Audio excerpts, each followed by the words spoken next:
Hola chicos, buenas tardes. Les habla su maestra de Derecho. Bienvenidos todos a su clase de Derecho Positivo Mexicano. El día de hoy vamos a ver algunas de las ramas del derecho público. Ya vimos derecho constitucional, ahora veremos derecho fiscal, administrativo, internacional público y procesal. Dejaremos únicamente pendiente al derecho penal por su extensión e importancia y eso lo veremos en una clase posterior. Por lo pronto vamos a avanzar con esas 4 ramas del derecho y comenzaremos con el derecho fiscal.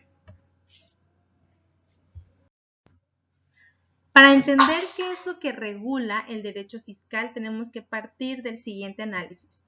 En una sociedad, para que las personas puedan coexistir de una manera digna, hay muchas necesidades comunes que se tienen que satisfacer. Y este es el papel que funge el Estado. El Estado debe proveer de ciertos bienes y servicios que son básicos para que podamos vivir bien.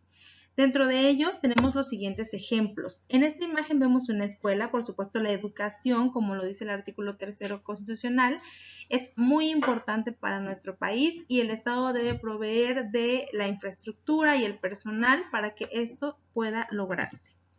Luego vemos en esta imagen a personas que están tapando un hoyo en una calle y todo lo que tiene que ver con las vías públicas también pertenece a las obligaciones del Estado.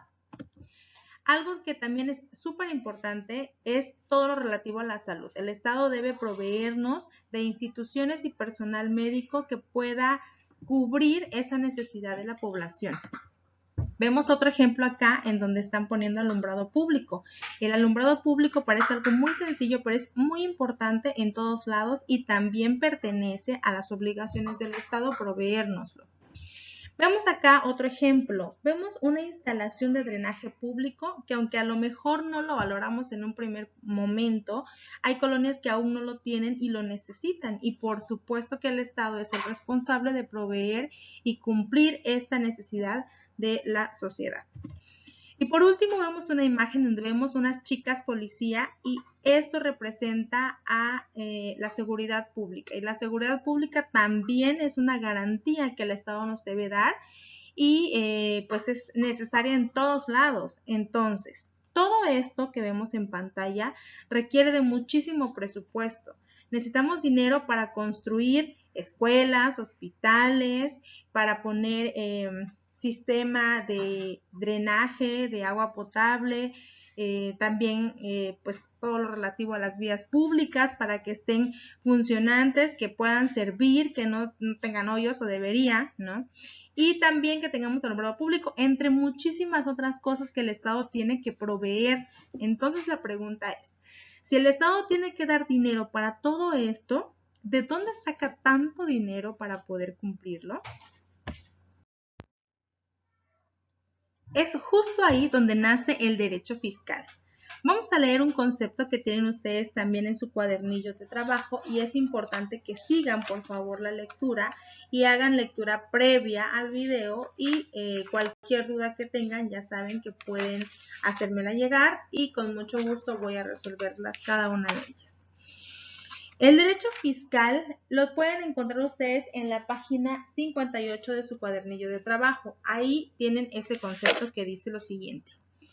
El derecho fiscal tiene por objeto estudiar y analizar las diversas normas jurídicas que regulan la relación en virtud de la cual el Estado o el gobierno exige de los particulares sometidos a su autoridad, o sea, todos nosotros, la entrega de determinadas prestaciones económicas para sufragar los gastos públicos. Esto quiere decir que el derecho fiscal, en otras palabras, se encarga de todo lo que tiene que ver con leyes y políticas que ayudan al Estado a recaudar dinero. ¿A través de qué? Pues de los impuestos, de los derechos, entre otras cosas.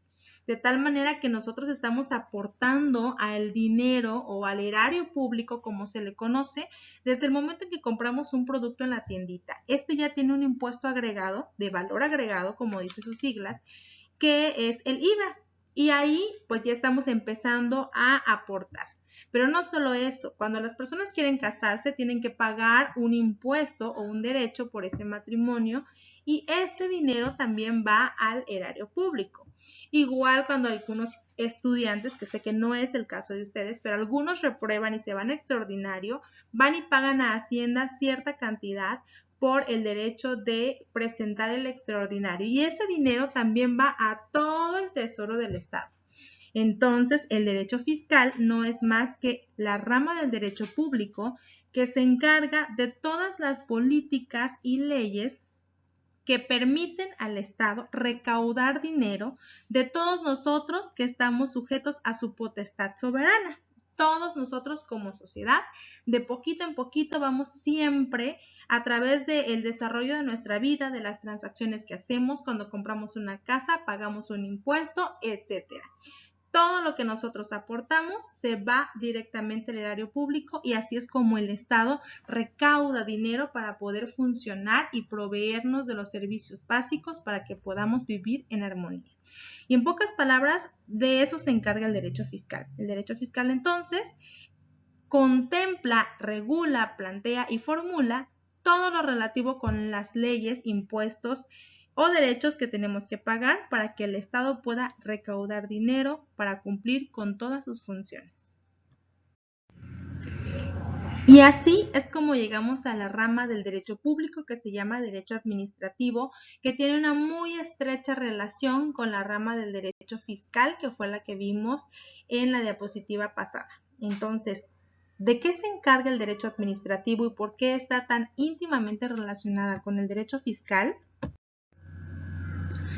El derecho administrativo es el conjunto de leyes y normas encargadas de la regulación de la administración pública y puede abordarse desde dos perspectivas, financieramente y estructuralmente. Financieramente es esta perspectiva que está íntimamente relacionada con la rama del derecho fiscal, porque mientras el derecho fiscal se encarga de planear las estrategias para que el Estado o el gobierno pueda recaudar dinero para funcionar, el derecho administrativo se encarga de ver cuánto dinero se recaudó y cómo lo vamos a gastar. Como el mismo nombre lo dice, administra el erario público. Y entonces el derecho administrativo se encarga también de ver cuánto de este presupuesto se va a gastar en salud, cuánto se va a gastar en educación, cuánto se va a gastar en cada una de esas dependencias que hacen que el gobierno cumpla con las obligaciones como Estado. Entonces, esto desde el punto de vista financiero, por eso es tan importante para el derecho administrativo contar con el derecho fiscal, porque mientras el derecho fiscal recauda el dinero, el derecho administrativo lo gasta o planea cómo gastarlo, en dónde se necesita gastar. Desde el punto de vista estructural, el derecho administrativo regula todo lo que tiene que ver con las instituciones y entidades que forman parte de la administración pública. Quiere decir todas aquellas oficinas y dependencias del gobierno como relativas a la salud, educación, seguridad, todas esas secretarías de Estado también que ayudan al gobierno a cumplir sus funciones, tienen una estructura que es regulada por el derecho administrativo. También cuando una dependencia de gobierno tiene un problema con otra dependencia de gobierno, esto también es competencia del derecho administrativo. Esto es entonces la parte estructural que el derecho administrativo contempla. Todo aquello que tiene que ver con las dependencias de gobierno y con el recurso humano que ayuda a las dependencias de gobierno a cumplir sus fines. La siguiente rama del derecho que vamos a estudiar es el derecho internacional público. Esta rama del derecho es muy curiosa porque existe una rama del derecho que se llama internacional público y otra que se llama internacional privado. Vamos a comprender la diferencia a continuación. En la imagen que tenemos en pantalla vemos a unas personas que están de pie frente a banderas de diferentes países, pero se trata nada más y nada menos que de la Corte Interamericana de los Derechos Humanos. Es el organismo más importante o el tribunal más bien, más importante en materia de derechos humanos. ¿Pero qué tiene que ver esto con el derecho internacional público? El derecho internacional público lo encuentran en la página 59 de su cuadernillo de trabajo. y es el que estudia y regula el comportamiento de los estados y otros sujetos internacionales en sus competencias propias, pero también en sus relaciones mutuas, sobre la base de ciertos valores comunes para garantizar la paz y la cooperación internacional mediante normas nacidas de fuentes internacionales específicas. Aunque nosotros como país tenemos muchas oportunidades independientes de ser prósperos y autosuficientes, no podemos aislarnos del mundo, tenemos que interactuar con todos los países, porque hay temas que nos afectan gracias a la globalización, aunque ocurran fuera de nuestro país. Es ahí donde viene el derecho internacional público. Regula las relaciones entre todos los países del mundo a través de tratados internacionales y de organismos y tribunales también internacionales que hacen que todos podamos tener armonía, paz y cooperación internacional. Pero ¿cómo vamos a lograr que los países cooperen con nosotros o que muchos países cooperen entre sí? A través de poner sobre la mesa puntos comunes que nos interesen a varios países resolver o pactar, y es así como surgen los tratados internacionales, que ustedes ya saben que son acuerdos que suscriben los jefes de Estado de diferentes países. Entonces, gracias al derecho internacional podemos nosotros estudiar a organizaciones como la ONU, que son la Organización de las Naciones Unidas, UNICEF, que es el Fondo de las Naciones Unidas para la Infancia, también la UNESCO, que es la Organización de las Naciones Unidas para la Educación, la Ciencia y la Cultura, la OIT, que es la Organización Internacional del Trabajo, el Fondo Monetario Internacional, la Organización Mundial de la Salud, etc. Todos los países que están suscritos a estas instituciones tienen que también respetar los lineamientos que ellos imponen como si fuera legislación propia de su país. Por eso, cuando un tratado internacional es firmado por nuestro presidente, es importante que sepamos que en nuestro país automáticamente se convierte también en ley. Y estos son muy importantes porque permiten el desarrollo de los países en conjunto. Por ejemplo, en materia de comercio, a nosotros como mexicanos nos interesa que nuestros productos puedan ser de exportación. Tenemos una calidad muy alta y queremos vendérselo al mundo, no solamente que sean consumidos por nosotros mismos mexicanos. Y para eso, nuestro estado o nuestro país tiene que suscribir acuerdos internacionales que nos permitan poder ingresar con nuestros productos a los demás países, comercializarnos en otros lugares, y es por eso que se forman tratados de libres comercios, etcétera. También en materia de movilidad, por así decirlo, también para eso sirve el derecho internacional público. Porque para unos países necesitamos, aparte de pasaporte, también visa, y para otros solamente el pasaporte? Todos esos lineamientos parten de acuerdos que se hacen entre un país y otro país, y eso también es regulado por el derecho internacional público. ¿Qué es lo que le da la característica de pública? Justamente el revestimiento que tenemos como nación.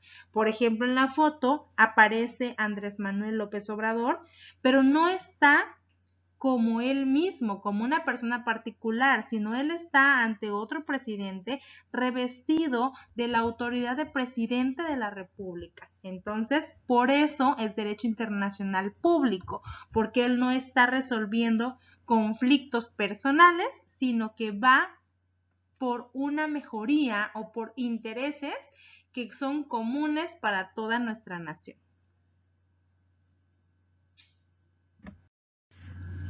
La siguiente rama del derecho público que estudiaremos es el derecho procesal, y es muy importante porque tiene relación directa con muchas ramas del derecho. Es aplicable para muchas ramas del derecho, entonces, y vamos a ver de qué se trata.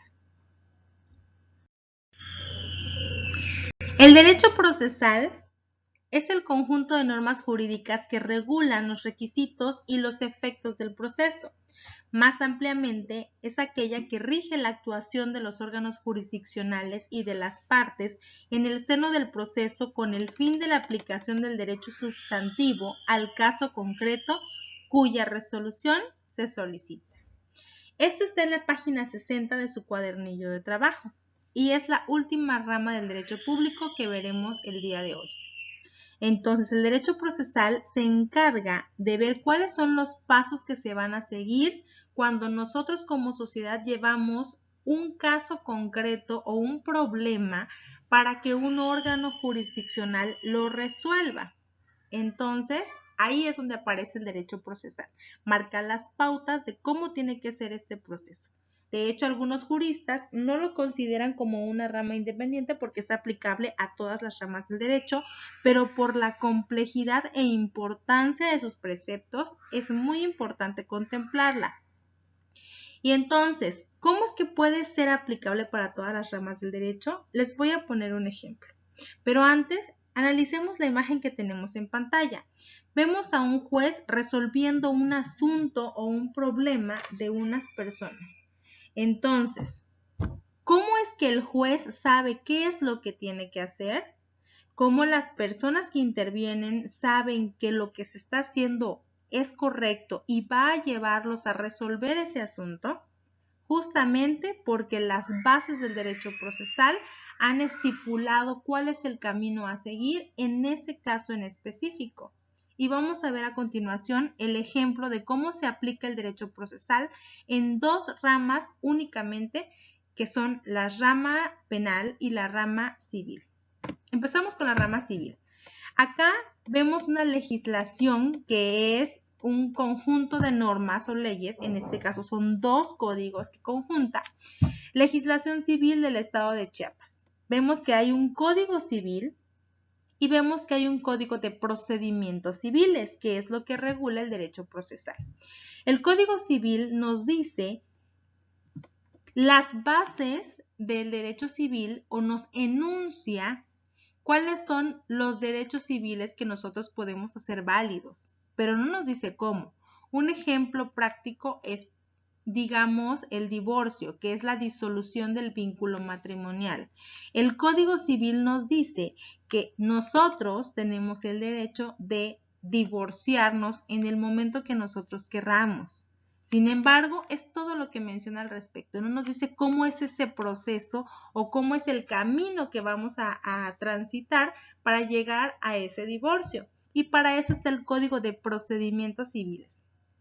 El Código de Procedimientos Civiles nos dice cómo va a ser ese divorcio. Por ejemplo, nos dice que existe el divorcio incausado, en el que no necesitamos ya una causal de divorcio, el divorcio administrativo, y nos dice que para esto, pues necesitamos, aunque estemos casados, no tener hijos ni tener bienes, que se tramita directamente ante el registro civil, etcétera. O sea que mientras el Código Civil nos habla del qué, el Código de Procedimientos Civiles nos habla del cómo. ¿Cómo le voy a hacer para llegar al fin que me está marcando el Código Civil? Por eso es tan importante el derecho procesal. Y vamos a ver el caso de la rama penal. En la rama penal también encontramos en esta imagen una legislación penal en donde está el Código Penal y el Código de Procedimientos Penales. Y es más o menos lo mismo. El Código Penal nos habla de cuáles son los delitos que existen, los delitos que son vigentes en nuestro país o en nuestro estado, dependiendo de qué legislación tomemos. Entonces nos dice cómo es una conducta para que sea considerado delito de robo o delito de homicidio, etcétera. Pero nada más nos dice cómo se va a castigar ese delito. Entonces, ahí es donde entra el Código de Procedimientos Penales, que tiene relación con el derecho procesal, porque ahí nos dice cómo va a ser, pues ahora sí que todo el proceso para la reparación del daño de la víctima o para el castigo del delincuente. Nos dice también ¿cuáles son los pasos que la autoridad va a seguir para investigar un delito? Eso no lo dice el Código Penal, lo dice el Código de Procedimientos Penales, porque es justamente lo que estudia el derecho procesal, esos pasos que tenemos que seguir para resolver un conflicto. Entonces, ahora vemos ya que efectivamente el derecho procesal es aplicable en todas las ramas del derecho, todas tienen una parte procesal que vemos en esos códigos y que nos dicen cuál es el camino que tenemos que seguir o que los órganos jurisdiccionales tienen que seguir para lograr su cometido. Entonces, eso es todo por el día de hoy. Gracias por ver este video. Por favor, tomen nota y estudien porque se aproxima su evaluación de parcial. Muchas gracias y pronto tendrán noticias de la siguiente clase.